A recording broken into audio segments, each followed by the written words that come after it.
Hello there. So we've moved into the shed.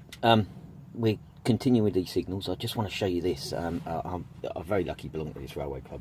I have a member that belongs there called Keith, and he's made this for me. It's a cardboard representation of the layout. This is awesome. I love this.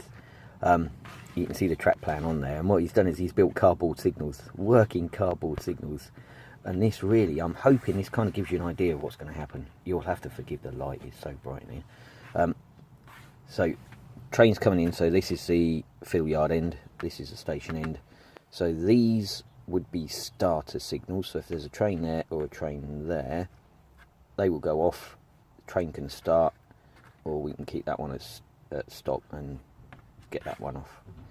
The two up the other end, so these are home signals, so these will allow you to go either in there, or this one says bay, so we can go into that side.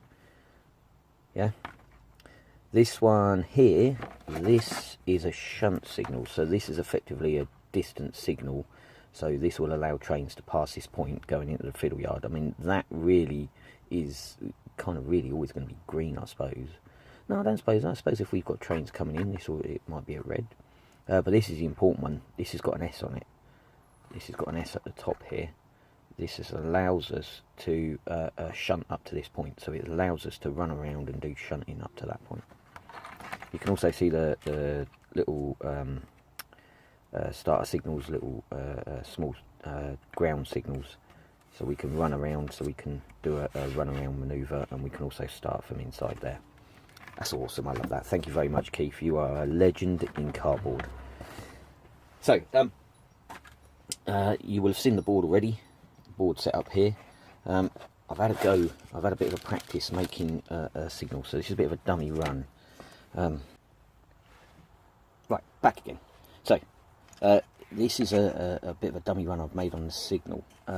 So, mounting the servo itself, what we've got is a bit of U channel, get this from B&Q, dead handy. Push fit for the servo in there. The servo is just a nice snug fit in there. I mean, if it's a bit too loose, you can just clamp it up. I got this idea from the chap that makes all these boards, so Dave Fenton come up with the idea for this. It works a treat. It's cheap stuff. You can get it from B&Q.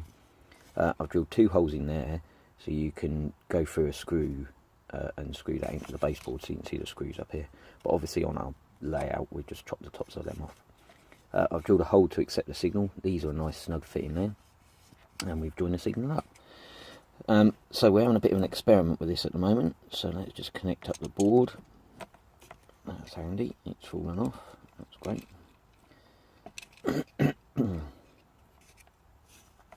So, fingers crossed, if we push this button, you can see the signal move. So if we go the other way, hopefully we should see the bounce on it. Now, I've got to have a play around with this, so we can just make sure it's working right before we install it. Now this ain't going too bad. You've got to be careful of the slop in the mechanism. If there's any slop, you don't get the bounce right. The other thing I want to do is I want to add a little fillet here, plastic piece here, so the wire can run through it to stop the wire flexing around.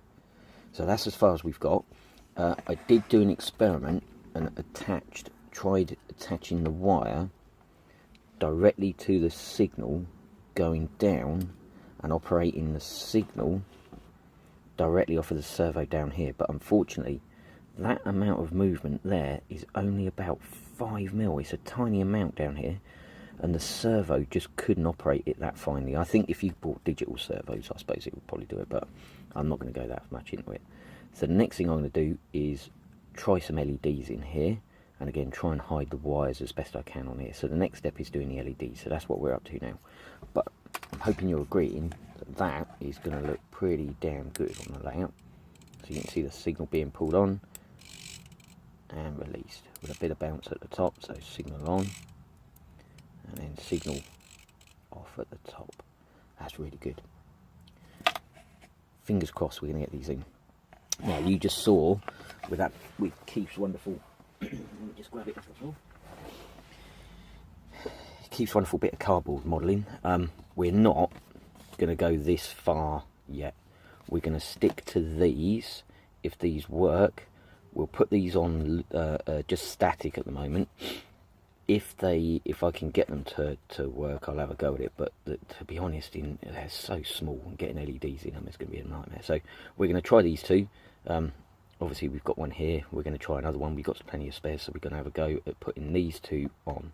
Once I've got the LEDs wired in, it's just a question of then transferring that over to the baseboard. But that's what I'm doing now. Going to put some LEDs on. So leave it with me. I'll get back to you.